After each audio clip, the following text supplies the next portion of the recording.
Hey everyone, and welcome back to another episode of Million Dollar Media. I am your host, Max Kellerholz, and with me today we have. Hi, I'm Emily. You may know me from 20 some odd other videos on this channel.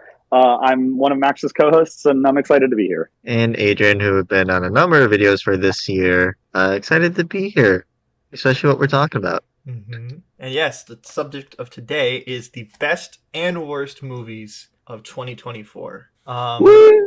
We've made Yeah. it another year, folks. Might be our last. Don't say that. We have a lot of really cool things in store for 2025. With all of our top 10 best and worst lists, we like to start negative first. That way we could end on a positive note. So we're going to start with our top 10 worst movies of 2025. Woo! Garbage.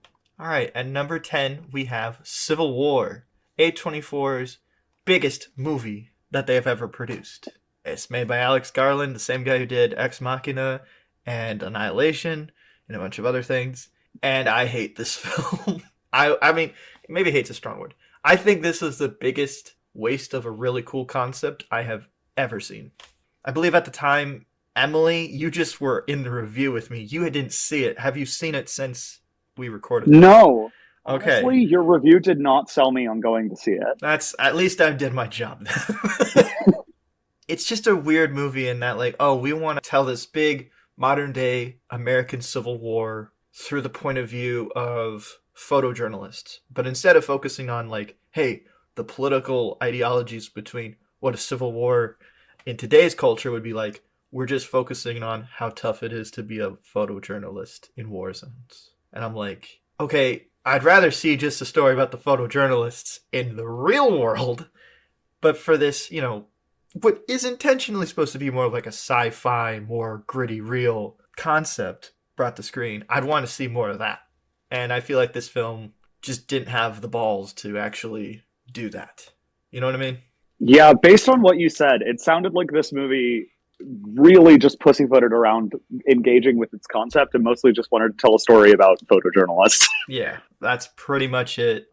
Performances were good. It's number 10 on my list because it's not inherently a bad made film. Like, you could still find some enjoyment from it, but I just think from like a pure concept, this wastes its concept in such a bombastic way that it just didn't work for me. Adrian, is there anything you want to say about this film? Did you even hear about it? Did you watch our review?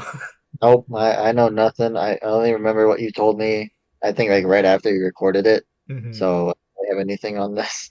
Okay, so are we ready to move on to like number 9? Sounds good to me. Okay. At number 9, we have Kung Fu Panda 4. Now, Adrian, you can talk with me about this. I sure can. What a letdown. Oh, God. Okay, I'll say this first. It's not a bad movie in itself, but as a sequel to the trilogy, this was goddamn awful. I know. It's such a letdown. No, let's show these amazing characters and not use them. Yeah. The thing about the Kung Fu Panda series that I always enjoyed is that they actually took their time with these characters, especially with Poe, and like actually did some really interesting shit with them. The second one is my favorite, like one of my favorite animated movies of all time. That goes into like themes of like being adopted, who your true family is, trauma, like various versions of PTSD, hell, genocide at one point. And this one just kind of has none of that. Like, there's nothing really all Nothing that. at stake. Yeah. And, like, the idea of him having to give away the Dragon Warrior moniker to someone else is interesting, but, It like, doesn't mean anything in this film. it doesn't. This entire movie selling point was in the trailer where they showed Tai Lung. That's what got people hooked. And then he barely did shit with him. Yeah. Or, like, I think the general selling point of the film was, hey, we have all our villains back. And they did nothing with them. They're just. The only villain that had a line was fucking Tai Lung. Yeah, well, that's because they got Ian McShane back. I think we talked about like they didn't have the budget, but like he could write at least a better story. It's just like jingling keys in front of children's face. That's kind of what I felt like. I mean, we talked about this in the video, but the one idea that they put across is like a CG live action hybrid where they had like humans and they had that Human City idea. They were like, remember? Yeah, I remember that. I still refuse to acknowledge it.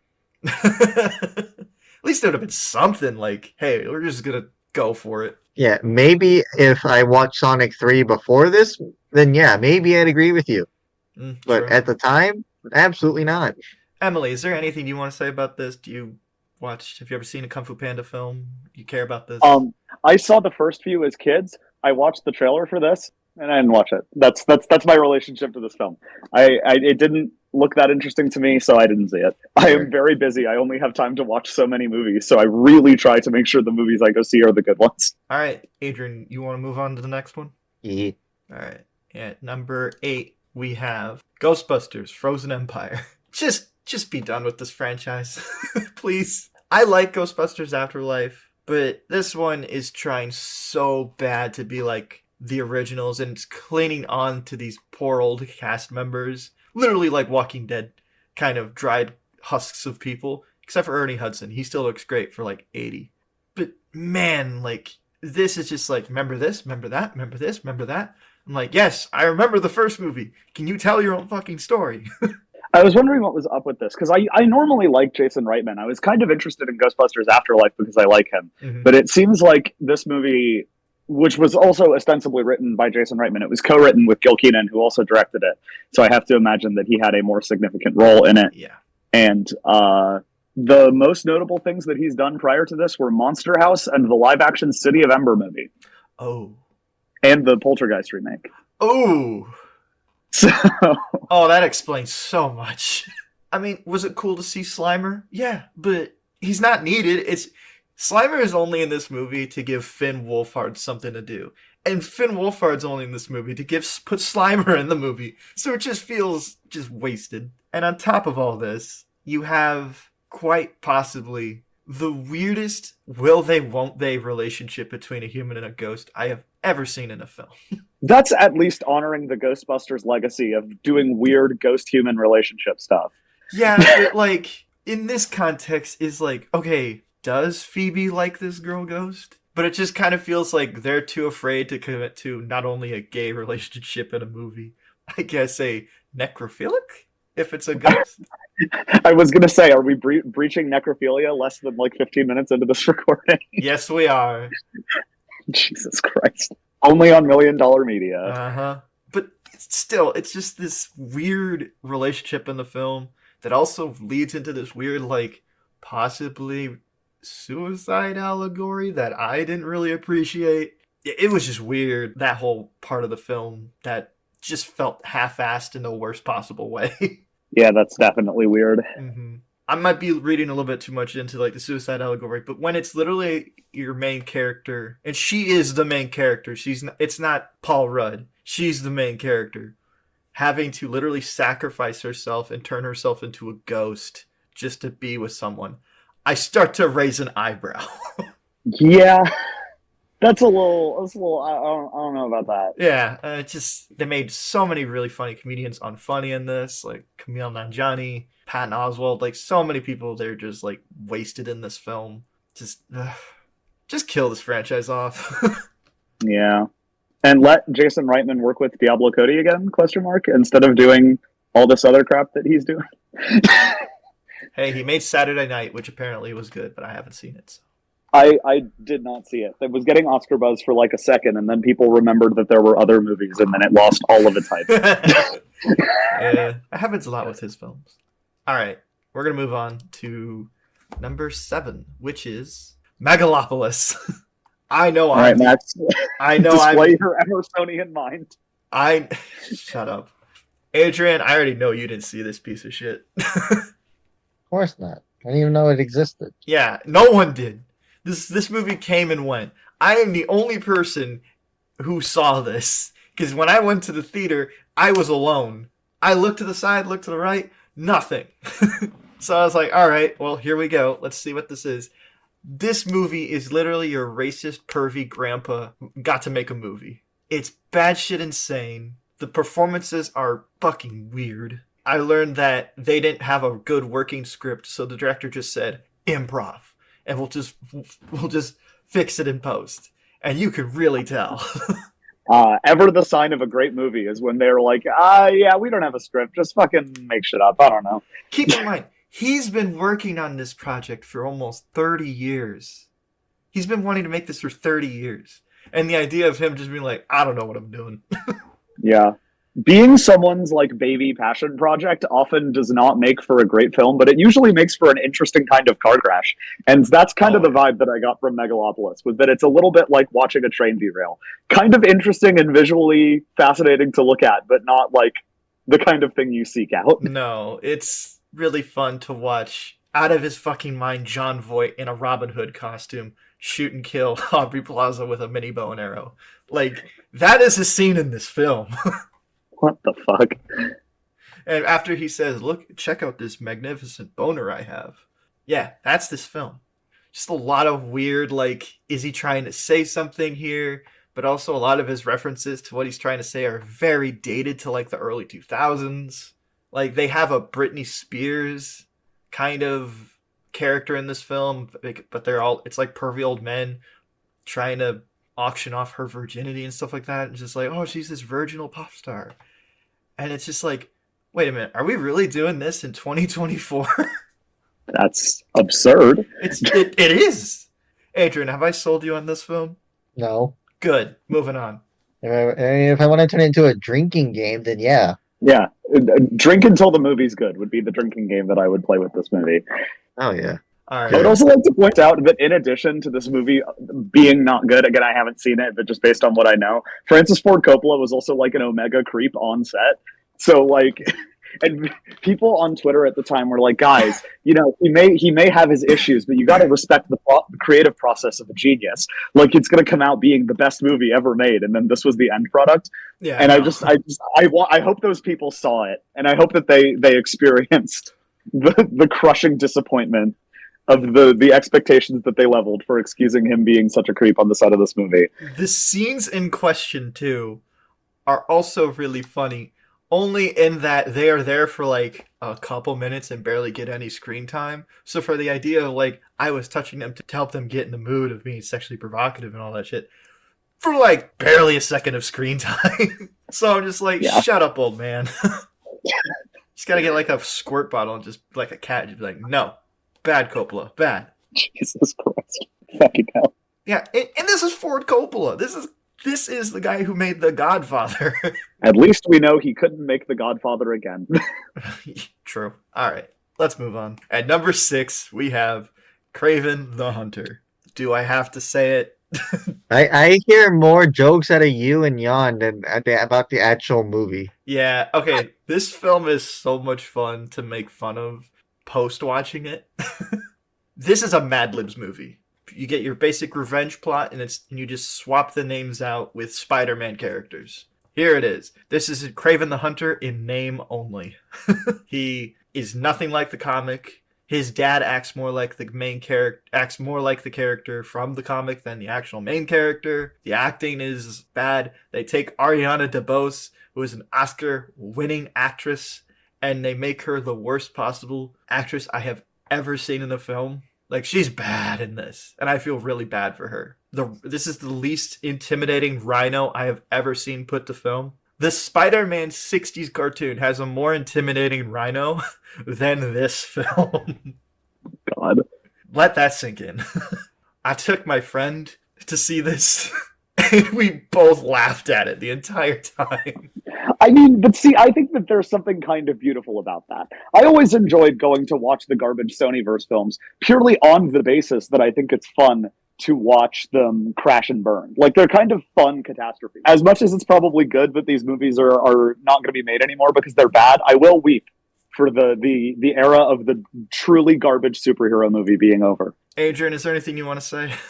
I mean, the jokes you make when we're on call says enough. Yeah. Context. The chameleon. Oh, fuck off. Like, the chameleon in this is a joke. It's probably very accurate to the comic, but why didn't they just make him the villain? I don't know. Let's just move on. Our review said it all, pretty much. At number 5, we have Joker Folie à Deux. Oh. Uh-huh. Yeah. Now, Kraven the Hunter may have insulted my intelligence. Joker 2 insulted my soul. I saw this, was not a packed theater, but I did see it Thursday night showing. This is where you're going to get the people who are like, I am a big fan of the first movie, and I can't wait to see this. Everybody who walked out of that movie was so angry. I went up to random strangers and had a full-on 20-minute conversation with them about how bad this film was. People I have never met, and having like a full in-depth discussion about this movie, the last movie, DC as a whole. So on that part, this film does have this really nice bringing people together to trash on it kind of feel. Adrian, is there anything you wanted to say about this? One thing I heard a lot was, why did he turn it into a musical? They were promoting it as a musical when they announced it. That's the one thing I never understood. People are hitting it like, oh, when did he do this? They literally announced it that it was going to be that. Yeah. They brought in Lady Gaga for Christ's sakes. What the fuck did you think was going to happen? I'm like, okay, yeah, that's a terrible choice in general for the movie, but the people here complaining about that part always confuse me because they announced it early. Yeah, I mean, yeah, they did say like this film is supposed to be a musical, but even the film is afraid to do that because it wants to be the first film, and that first film is not a musical. Like, it has dancing scenes in it, but it's not a musical. So like this film all of a sudden is just like, hey, we're gonna make it more like a 1950s or like the classic Hollywood style musical, but they don't do that.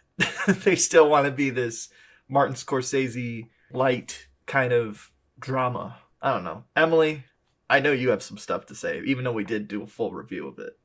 I mean, I am remembered, I would hope, by people who watched our Joker videos as not having been exceptionally a fan of the first movie. As such, I did not seek out watching this movie, but I'm caught up on what happened in it. Though actually, the person who was pissed off in my life more so than me was my roommate, which is where most of what I know about this movie comes from, because he came home after watching it and delivered this like impassioned 20-minute rant about like, what the fuck did I just watch? Damn. So suffice it to say, this movie's gone over pretty poorly with the people that it was trying to sell to, I guess. But honestly, I was fine when they announced that it was a musical. I was like, huh, that's kind of fun. If they actually like do something with it and let that be the vision rather than trying to do this kind of weird imitation of the first movie, I would have been super down. But by all accounts, it's still trapped in being an interpretation of the first movie that is afraid to have any of its own spice to it. And that was a turnoff for me. That was like, I would rather have seen them do something bold and interesting, even if it failed. But it does not seem like this movie actually had the guts to like do anything new. So that was kind of my takeaway from everything that I knew about it. Well, so I steered clear. I mean, it does try to do something new. Well, yeah, I guess. It's just people really didn't like that. Yeah, and why would they? I wasn't one of them. I was fucking pissed. Adrian, I think you know what I'm It's talking about. unnecessary. You know what I'm talking about, right, Adrian? Nope. Do you know what happens at the end of this? No. Oh.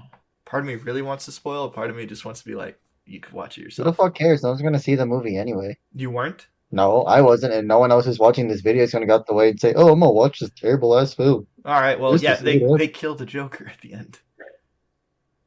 Except that he What the wasn't fuck? actually the Joker. Yeah. He was. Oh, yeah, he that's was right. the one who inspired the Joker, and then the actual Joker shows up and shivs him in the stomach and leaves. Yep.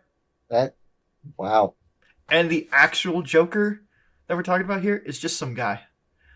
It's he's not just the dude. It's not Jared Leto. It's not Barry Keoghan or Keoghan. It's just some guy. Now, kudos to the actor who's now the Joker, I guess. But like, they also have him imply in the background slitting his mouth to give himself the Glasgow smile, like Heath Ledger. So they're just kind of like, "Hey, he's the real Joker." It's true, but at least he's not connected to any of the extended universe stuff, so these movies don't matter. Yeah, thank God. Yeah, James Gunn was like, "We ain't put our name on this." This is like how Sony is in association with Marvel. This is based on DC characters. Yeah. Like, I mean, it kind of has to be, right? Because it's not like these are even the actual characters. yeah, true. Sorry, Adrian, you were about to say something?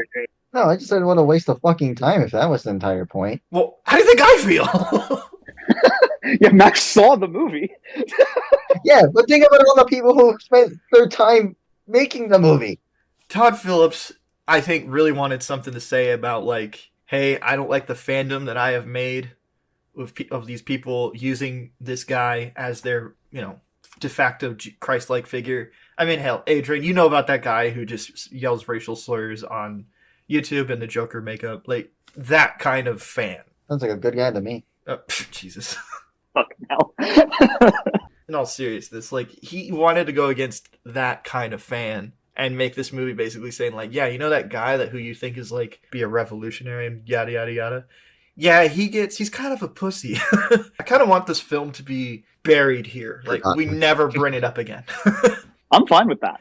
Like this is it. Like I'm done with this talking about this movie. Really fun review. Let's just think the best Batman villain thing to come out in 2024 was just the Penguin, and I'm happy with that. So yeah, let's move on to number 4. At number 4, we have Argyle. Again, man, Matthew Vaughn used to make movies that were good. This is the director of Kingsman.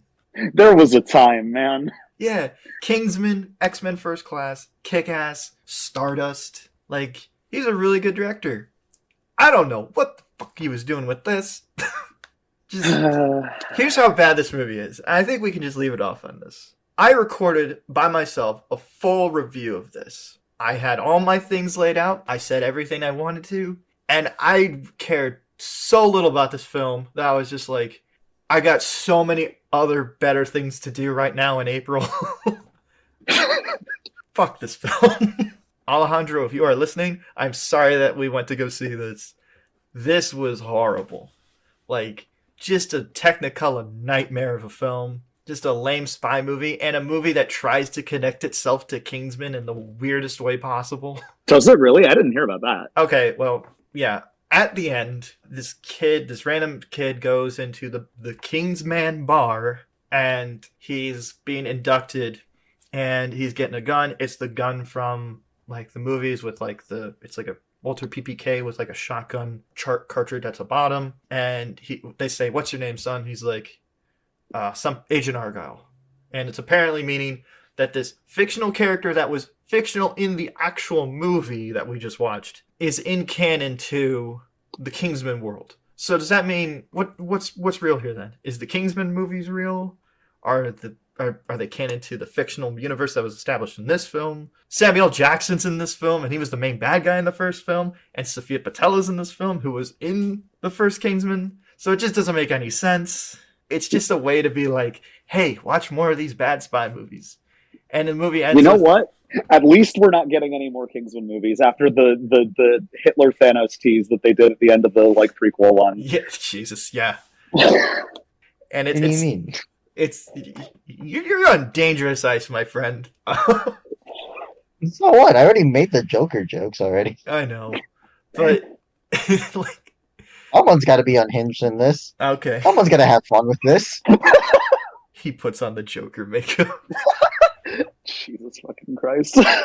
Hey, you guys are down in the press talking about this. I'm about to make this the most fucked up and fun I've ever had. All right. Are we down and depressed? I didn't realize that was the energy we were bringing. Sounds like, well, Max is bringing that out. That's all I have seen most of these movies, so yes, I am depressed. Well, I sure hope so. But when it comes to this film, just forget about this film. Waste of a cast and the worst haircut ever committed to film. I believe it. Yeah. All right. Number 3, we have Rebel Moon. Oh, God. Who gives a fuck? Not me. Yeah.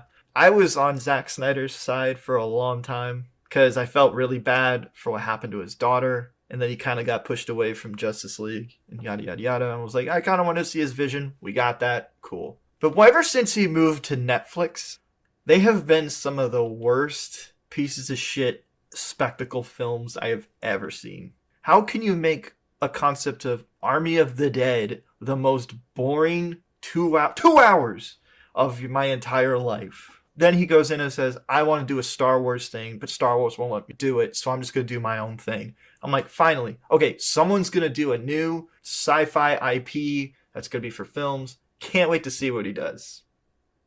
What the fuck? So when they first announced this, and I saw that the synopsis was that it's about a girl going around gathering fearsome warriors from different planets to like form some sort of team to like defend the galaxy. I initially thought that this was Zack Snyder's really loose interpretation of Sailor Moon, and honestly, I kind of wish that it had been that. I wish that it had been Zack Snyder's take on Sailor Moon instead of what we got. You know what? At this point, fuck it. Why not? Netflix has only one good anime adaptation under their belt. Why not just ruin another? Yeah. Just slow-mo for the sake of slow-mo. They literally slow-mo an entire scene of them farming wheat. Yep, that sounds like the guy who made 300 to me. That's very in character. That's the thing, though. I like 300. 300 is like, it's just a bro film. It's pure and simple, just like, that is just masculinity and testosterone at its peak. And I love it.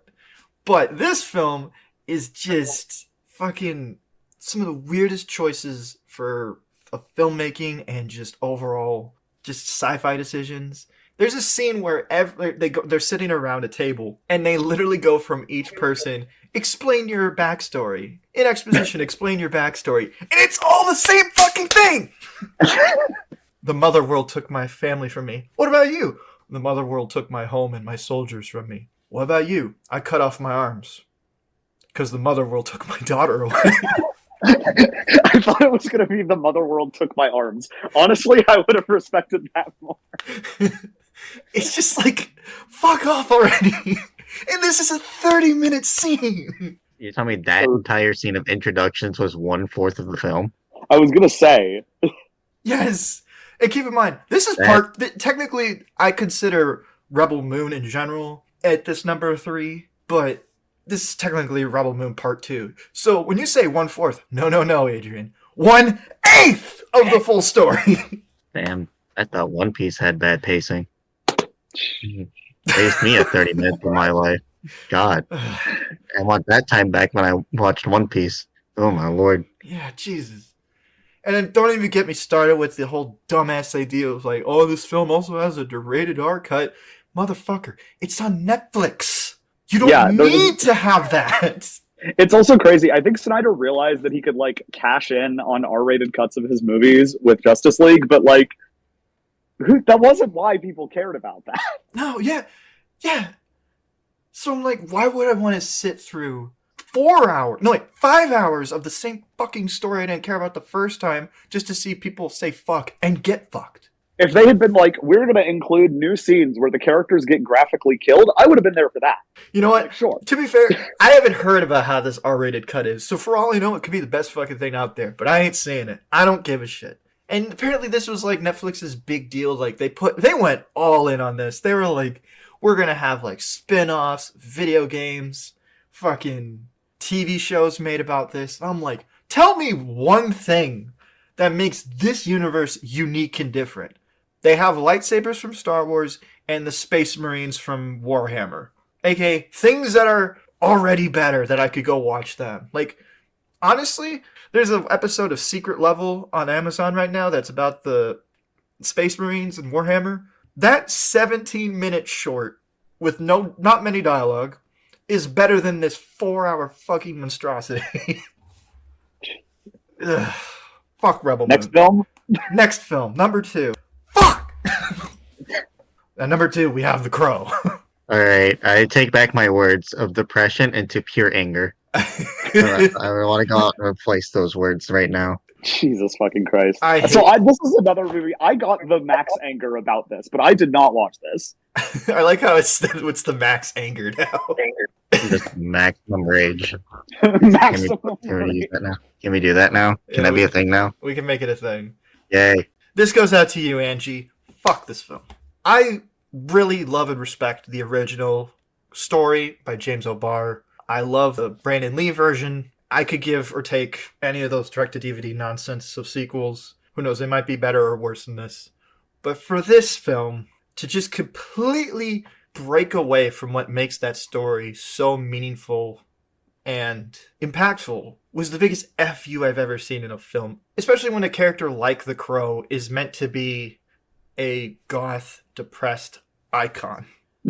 No, seriously, like, that character literally created a subculture in the 90s that's still somewhat present to this day.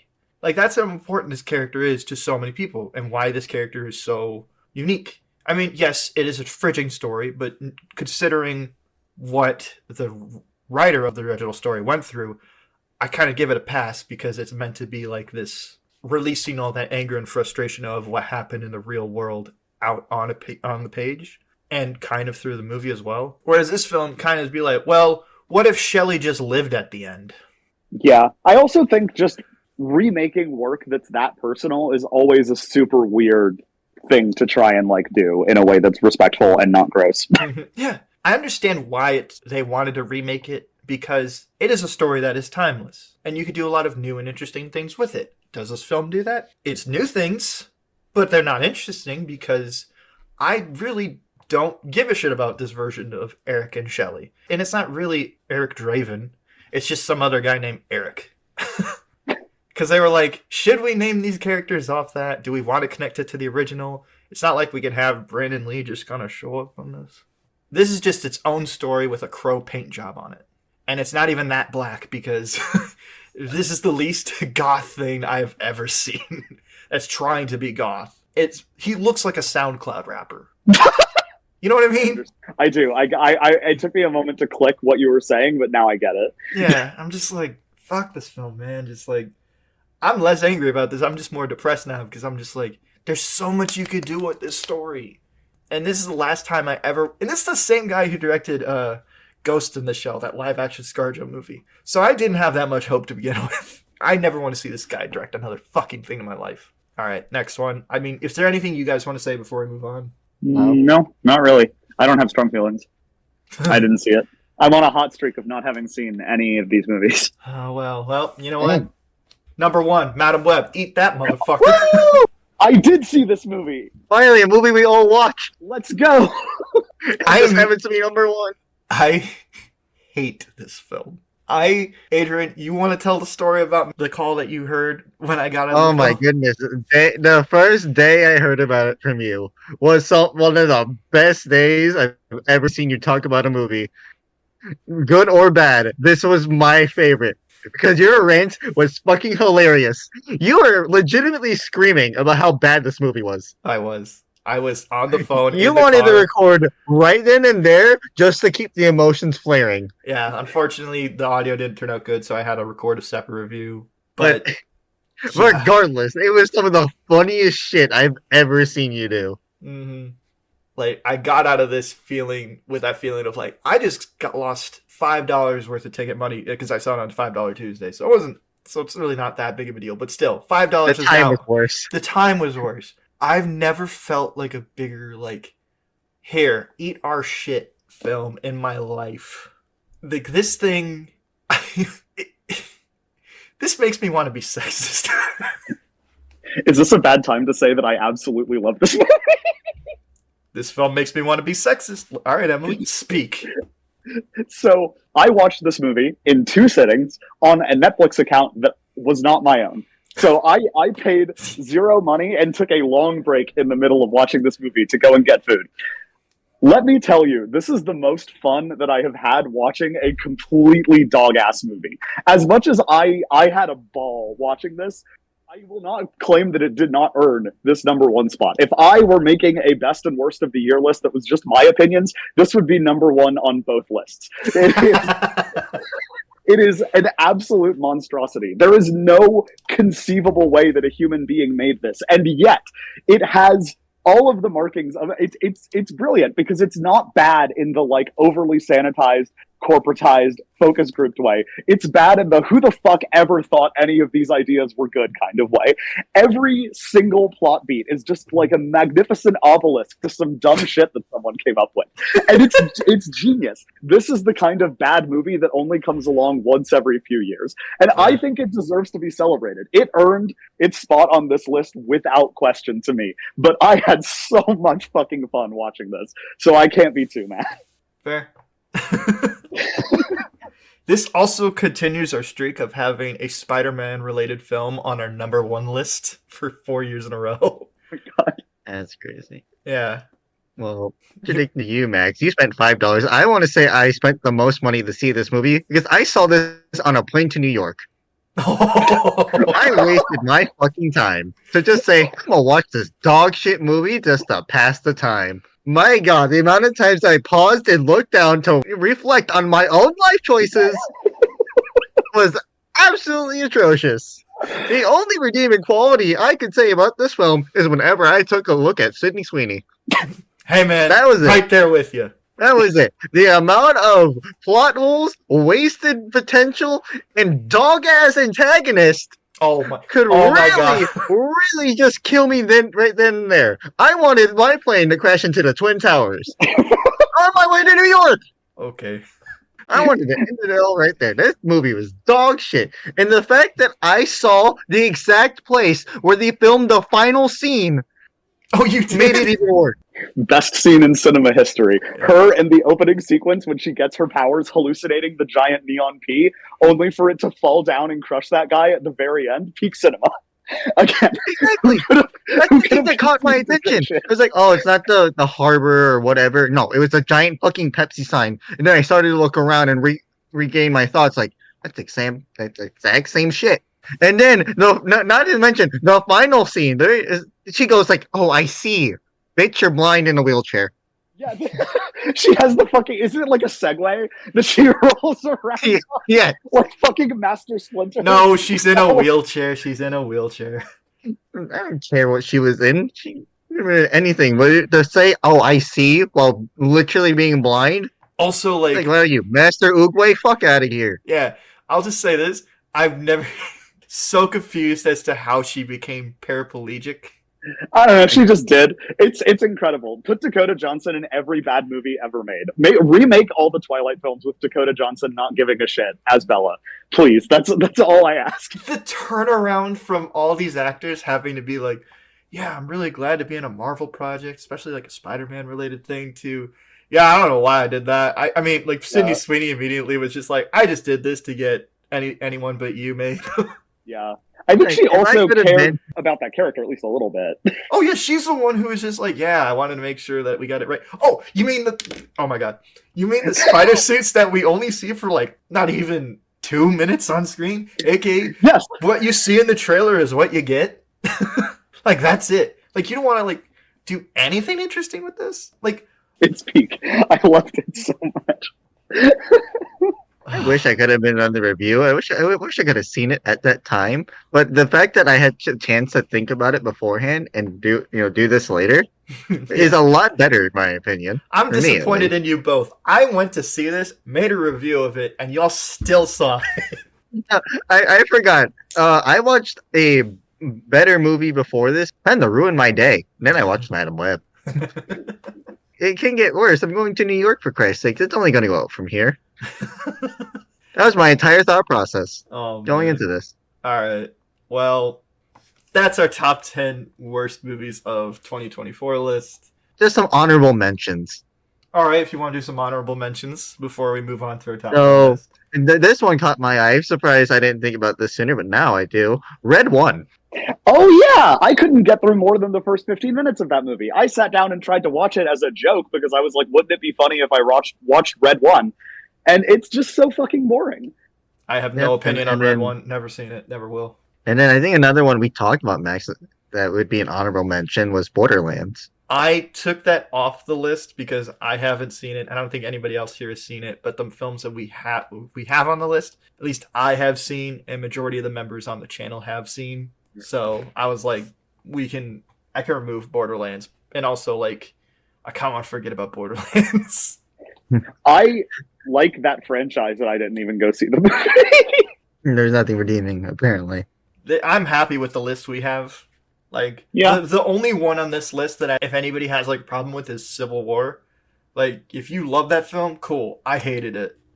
I purely hated it. I got into like a quasi debate / argument with a friend of the channel, Willow, about this because she met one of the actors in the film. And she was like, you didn't like Civil War? I was like, no. I mean, he was good in it, but I just hated that film. God. Yeah. No, I'm good. Like, I kind of want to get onto some better films. You guys ready?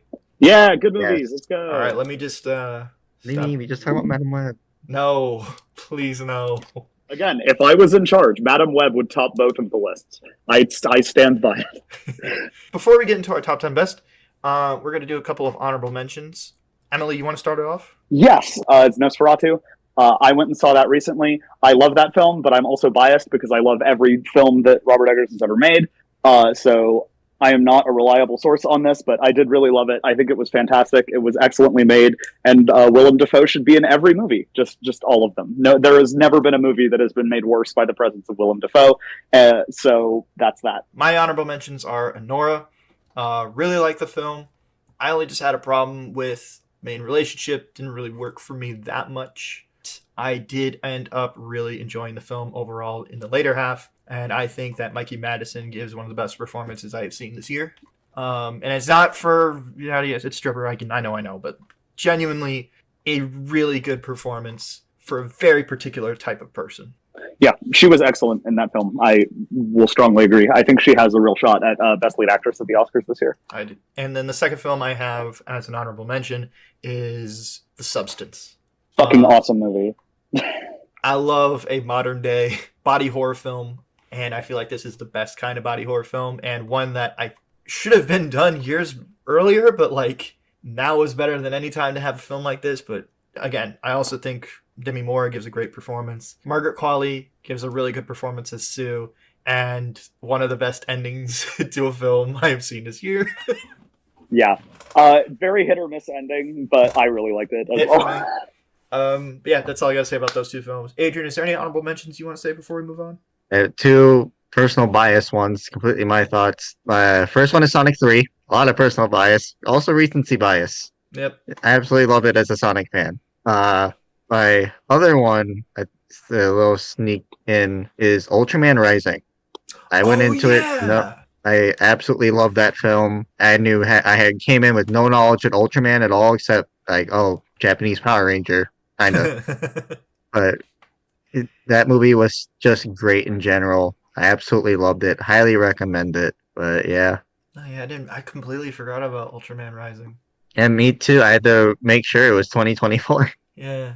A lot of good stuff came out this year, but now we're getting to what we believe are the top 10 best. You ready? Oh, yeah. All right. At number 10, we have Kingdom of the Planet of the Apes. Now, me and Adrian did a full coverage of the Caesar Planet of the Apes trilogy on this channel, along with our friend Yen. But we actually got to go see this film, and what a fun, great continuation of the Planet of the Apes movies, and one that I want to see more of. I loved a lot of the characters in this film. I loved Noah. I loved May. I think that was the name of the girl. I haven't seen it just in a little bit. Great villain. What a glorious day! Oh man, Proxima Caesar is the best, and I kind of hope that they find a way to bring him back. But other than that, just a really fun film, and oh my god, the CG in this film is utterly insane. There's just moments where I'm like, I know that's fake because there's no way that you could get a monkey to do that, but holy shit. I have to remind myself, that's not real, but it looks so real. I mean, Adrian, is there anything you want to say? Beside the point. Same thing you've said. I think the thing that makes it my top 10 or would make the list is because it can be its own standalone film without seeing the original three. Mm-hmm. It's that good. So that's why I think it should be on this list, because it can be its own standalone, but it's also a great addition to the Caesar trilogy. Also to the Planet of the Apes franchise as a whole. I mean, whenever the sequel to this comes out, I'm kind of excited to go back and do the original 5. The ones that have to deal with time travel. But yeah, just great film, really fun film, and also just a kind of adventure movie you don't kind of get of many these days. Beautiful simplicity. That's what I could say. Yep. All right. On to number 9, we have Monkey Man. Let's go! From one monkey to another. Really enjoyed it. I love the story it tells through action, and it's not like your John Wick kind of movie. It is its own thing. I also just love the setting of it taking place in India and having more Indian politics, and me kind of getting to just see this culture represented on film is just really cool.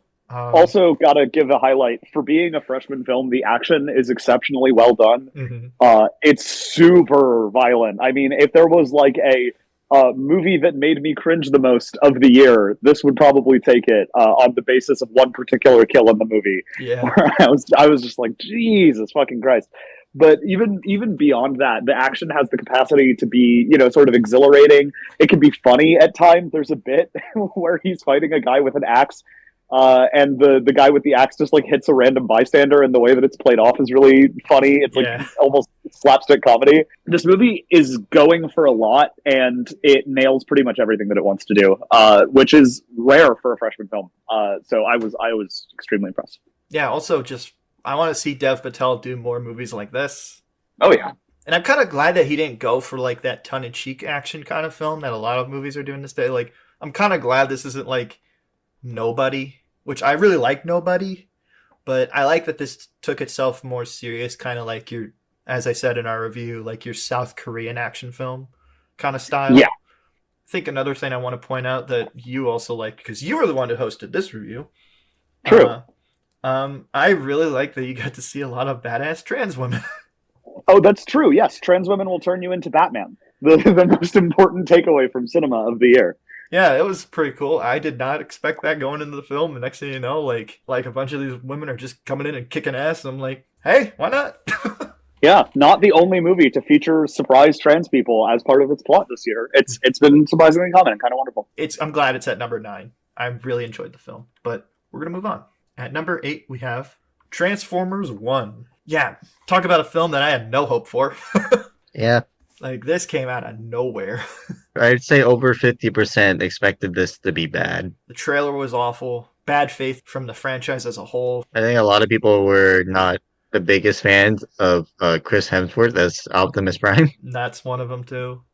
And then all of a sudden, one guy on Twitter was just like, yo, guys, genuinely go see this film. And then we're here. It's number 8 on our top 10 best list. Like, it's still a kid's film, but it's not dumbing down what they're trying to talk about. Like, genuinely, the relationship between two brothers become the characters that we know and love. Like, seeing one go down a very dark path while the other one is given powers to do something actually genuinely good with what he has. And I found it to be great. Like, the action's fun, the animation's fun, the voice acting all around is really good from all of our players. You talked about Chris Hemsworth, but like he genuinely does good. Genuinely good. He literally transforms his voice into one of Peter Cullen towards the end.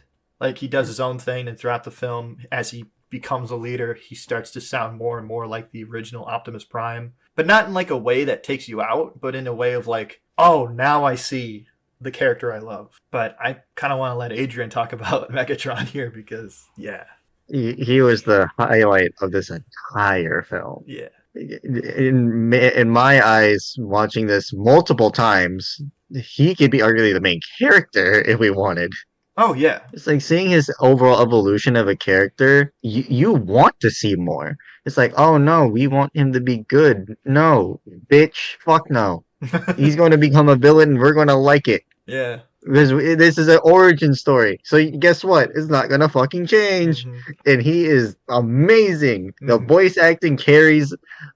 Max, what's his name? That voice actor? Brian Tyree Henry. Thank you. Absolutely phenomenal. Mm-hmm. Constantly watch that final scene because of his voice acting and how he portrays Megatron. Just an amazing job in general from him. Scarlett Johansson did a great job. Keegan-Michael Key. They did a great job. Everyone did a great job. The humor, which is a big point too, not forced, perfectly placed. Really impressive for a kid's film as well, because yes, you would think it'd be like joke a minute, but like they pace it out very well. And when the dramatic moments have to hit, they hit hard. Absolutely. Other thing I got to point out with like the whole Megatron thing, he drops lines that are so good that the protests in South Korea have used lines from they're using their symbol. That's how much of an impact this film has now had, and especially for a film that, for all intents and purposes, bombed at the box office, which is a damn shame, and not the only film on this list to have done so. But is that all you have to say about this film? Yeah. You can just watch the review if you want more. It's a lot of fun with that review. At number 7, we have Conclave. I have not seen this at the time of us recording. Emily has, though, and she has a review out that you can watch. So yeah, I'm going to let Emily talk about why she loves this film, and why we have it on the list. So, Conclave. So, if you had told me like 3 months ago that my favorite movie of 2024 was going to be a movie about electing a pope, I would have told you that that was bullshit and that it was ridiculous and that you were lying to me. But no, it's brilliant. It is basically a Catholic intrigue detective movie starring a bunch of fantastic actors with a really well coordinated and well written mystery script. And I have no complaints. I have nothing bad to say about this movie. It's just excellent, tense filmmaking with a lot of really well written twists and turns. It's beautifully shot, it's beautifully directed, it's beautifully acted. I think in every possible category that a movie is capable of succeeding, Conclave to me succeeds. And I think it has very much earned its spot on this list, personally. Now, before we continue on with this list, does this belong in the CCU? So yes and no. I would argue that it causes canon issues due to the fact that they elect someone at the end of the film to be Pope who has never canonically been the Pope in the CCU. So potentially this could be like the beginning of a new era for the CCU. So is this the Secret Crusades where all the multiverses come together and like and elect for a new Pope? Fucking Secret Crusades. Moving on. At number 6 we have Smile 2. There are a lot of horror movies that I would say play things safe or are afraid to be really fucked up and unpleasant, and this movie is not one of them. Oh, yeah. I have not come out of the theater feeling grosser this year than I did coming out of Smile 2. I loved it. I mean, we talked about a lot of really good performances this year from a lot of different actors and actresses, but like Naomi Scott, she manages to not only pull off like you buying her as like your traditional pop star, but her having to mask all that pain that she has in this character is so well done. And her losing her goddamn mind. Yup. Yes, it's a terrifying performance. It's brilliant. It is. Unequivocally to me. Adrian, do you know about the Smile movies? Nope. Do you care? Nope. Okay, well. Here's how I would pitch them to you. Like, they're genuinely really creepy ideas. I know you're a manga fan, and I would say this is the closest we have ever gotten to someone doing a Junji Ito kind of story. It's taking a very simple concept and turning it into the quite possibly the most terrifying thing you could think of. Like with Uzumaki and Spirals, Smiles, and Smile. The levels of like them talking about depression and mental illness and just trauma for all that matter is so well handled in this film. And as Emily said, they are not afraid to go into the real ugly things about it. Like this film, it gets very painful to watch. Especially that fucking ending. Like, I have not felt physically uncomfortable in a movie theater in a very long time, but this did it. The last shot of this film is genuinely unnerving. I will also say I think these movies are carried by the fact that Parker Finney is just genuinely a very good director and brings a lot of sauce to the table, which helps. I think these movies would be less good in the hands of a less talented creative. I think he brings a lot of his interests, like the fact that he wouldn't let them use CG to alter the smiles that people do in the movie. That was originally what the studio wanted, but he refused to give on the issue. He wanted it to be that all of the smiles that people give throughout the movies are all what can be produced naturally so that people would find the concept more believable. It also plays into the idea of what's real and what's not real, because if it were like really unnatural smiles, you'd be like, demon. Yeah. And not to spoil anything, I love this demon. The design of it is... Yeah. Ugh. I have not seen a demon design so perfect in a long time, but this one is. It's so good. But no, like film overall really good. I don't know if they are going to do a Smile 3 just to round out a trilogy, but I hope they don't turn it to parody. I mean, I don't think Parker Finney would do that, because part of his ethos as a director, like if you listen to him speak, he really cares about maintaining a sort of classic feel to his movies. And I think it kind of bridges into new territory here by literally casting Jack Nicholson's son. But yeah. Like the use of practical gore effects, cutting down on CG, all of that stuff makes this movie feel a lot more timeless. Mm-hmm. And I was amazed. There's a death in this movie involving a dumbbell like weight plate. Oh God. And the visual effects on that were some of the most like stomach churning that I have seen in a hot minute. Image will not be here. Yeah. If you really want to find out what I'm talking about, you can go watch the movie. And you should, because it's really good. Yeah, like, this is one of those movies where I'm like, I want to see the dead meat kill count and just see how they were made. Really good movie. And again, I got nothing else to say about this, so yeah, we're just going to move on. Sound good? At number 5, we have Deadpool and Wolverine. I think we've all seen this. Mm-hmm. Yep. All right. I have it at number 5 because genuinely one of the most enjoyable, fun movie experiences I had this year. This film genuinely hit me in all the right places. Like, this film was fun, funny. I bought the emotion from the characters. It's also really satisfying too because you just get to see a lot of characters that you haven't seen in a while. On a meta level for me, it was really just very satisfying because this was after us doing a marathon of movies, 15 movies. So, or 14 movies and then this. So getting to this moment was genuinely a lot of fun for me. And I think it worked. I think the performances are really good. Like, Hugh Jackman probably gives my favorite Wolverine moment. He gives a lot of really good Wolverine moments, but this one's definitely up there with him in the van. This was just, as you said, overall enjoyable. It was extremely fun. It brought back characters we never thought we'd see again. It had emotional scenes. As you said, hit all the right places, and I think that's why it gets this number 5 spot. Maybe argue higher, maybe not. I don't know. But overall, super fun film. Ryan Reynolds was able to bring in 2 different emotions in his classic Deadpool, but also redeeming Wolverine. Technically not all Wolverine, but redeeming a Wolverine was a good storyline too for it all. So it's just overall really fun. I liked it. I'm not as enthusiastic about it, but I would be lying if I said that I didn't enjoy the hell out of this movie. I am a simple human being. You're going to put classic X-Men shit in a movie, I'm going to enjoy it. I think it's probably of the 3 Deadpool films, it's probably my least favorite, but I like all 3 of those movies. So 2 over this? Yeah. Really? Okay. Yes. What makes the Deadpool movies for me is Wade's like personal conflict stuff. And to me, his portions of this movie felt super underdeveloped compared to Logan's.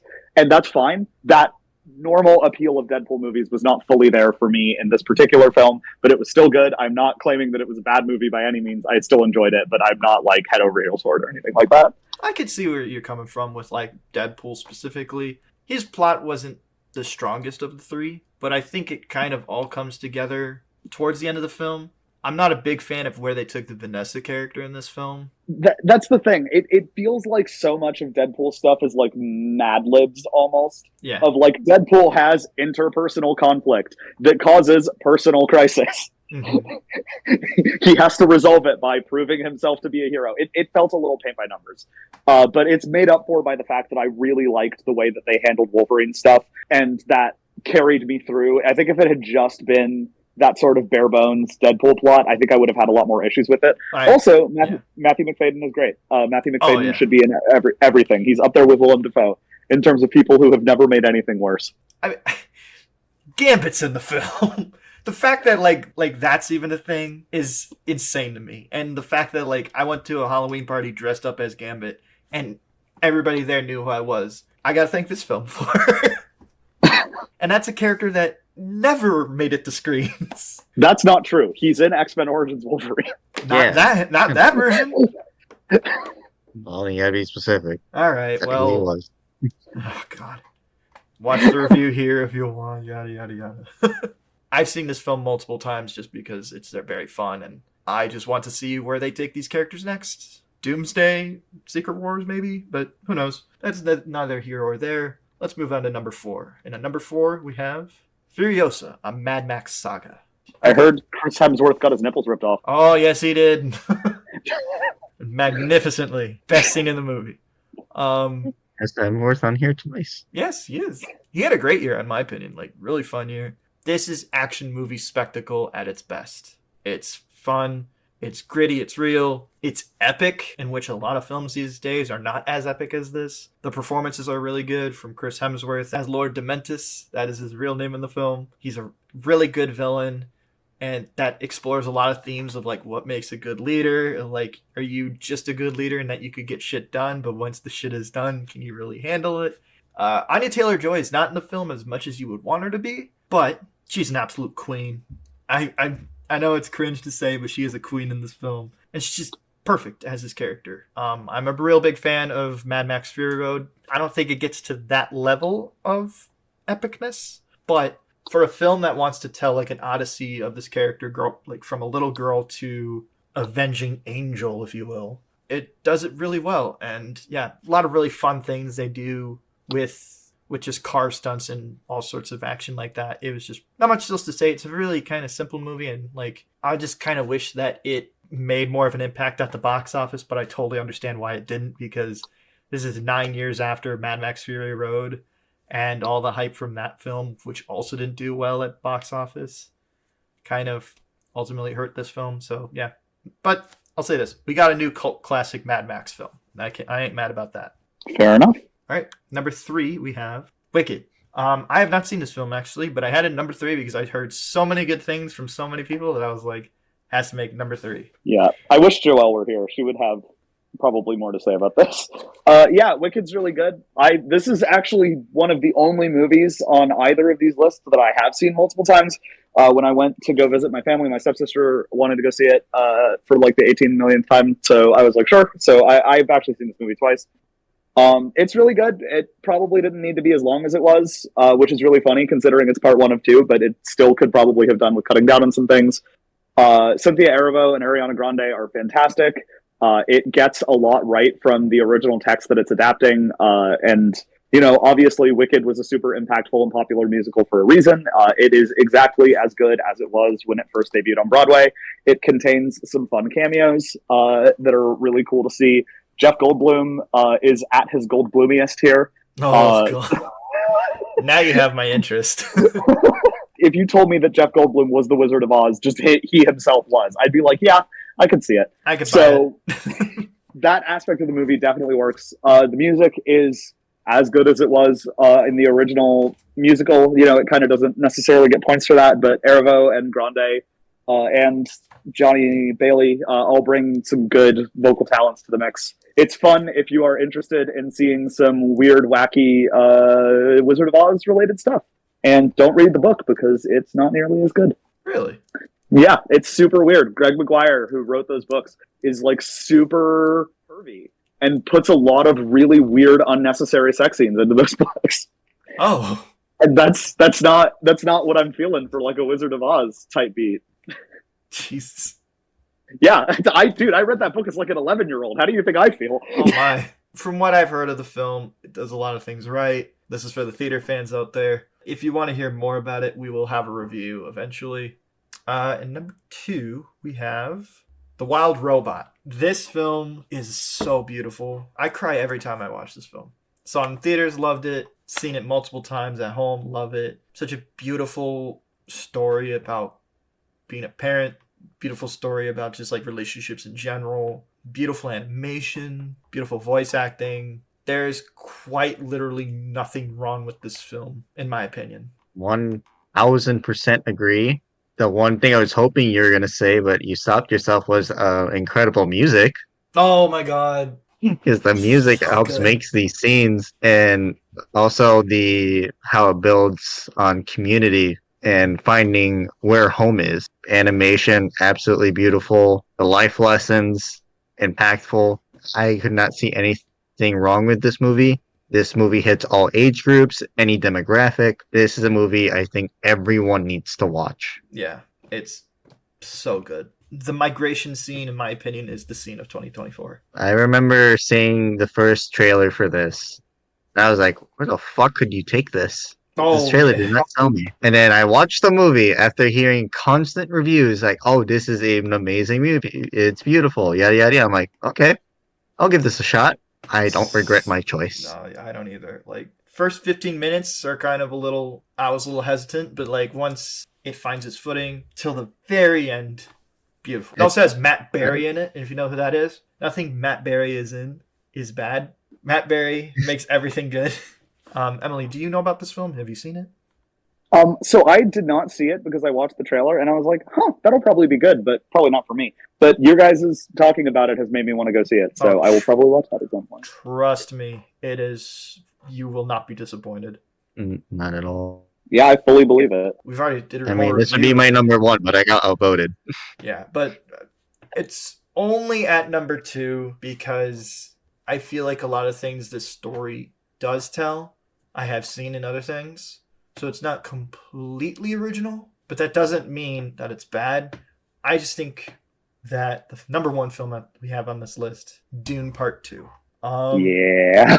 This film is incredible. This is pure sci-fi filmmaking at its best.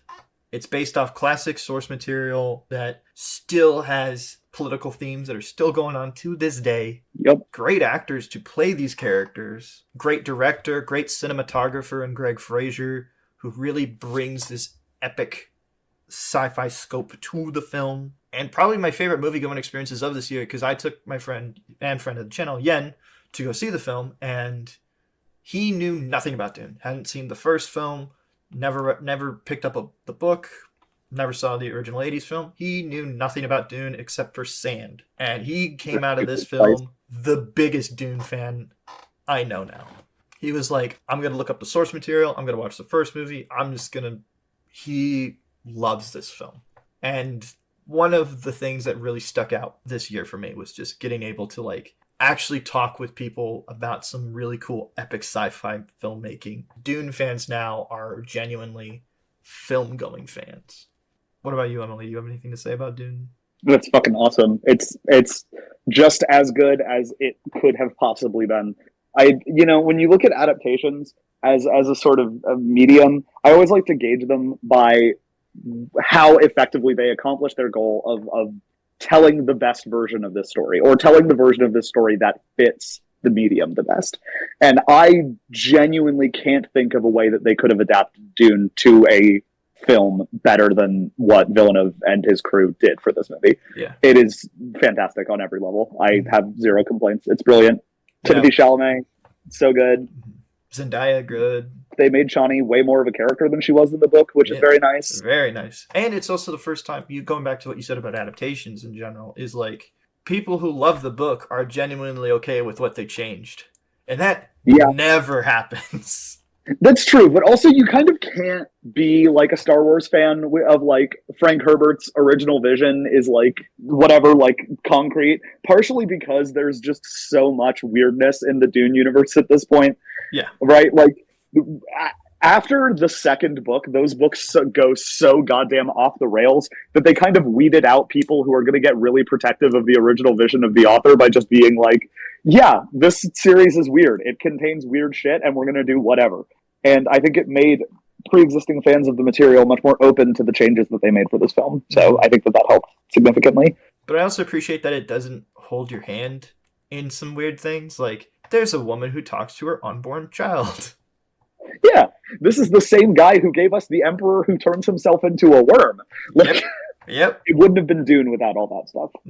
But another thing I really appreciate about the film, especially like with everything that we've gotten that's been going on in the world, is that they make our main character, our hero, quote unquote, kind of a bad guy.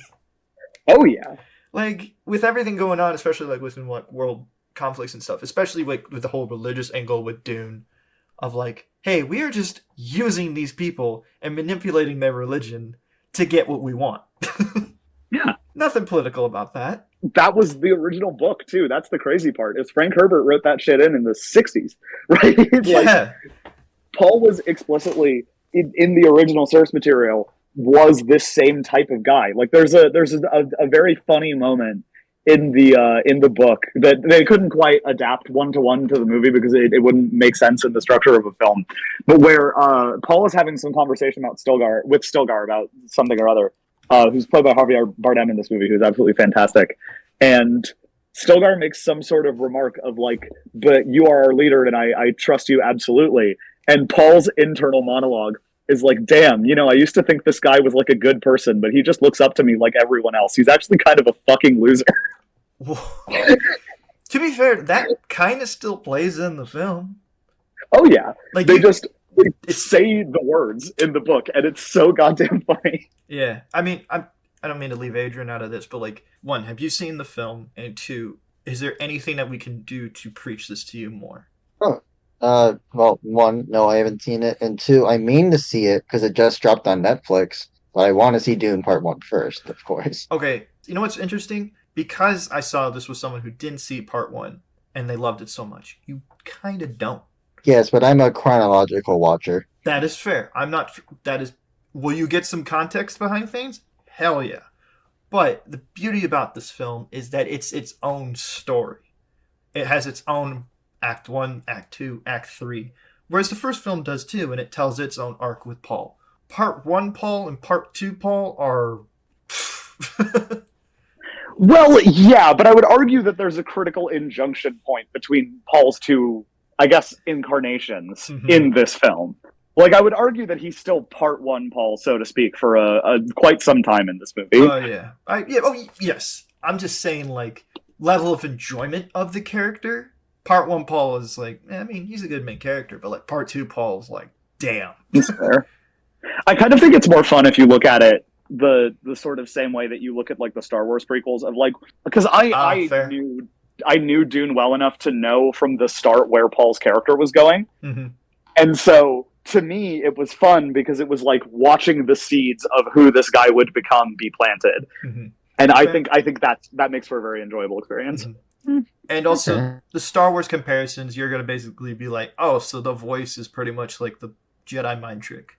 Except primarily women can use it, which is a funny bit to do. Women and Paul. Women and Paul. Just women and only Paul, yeah.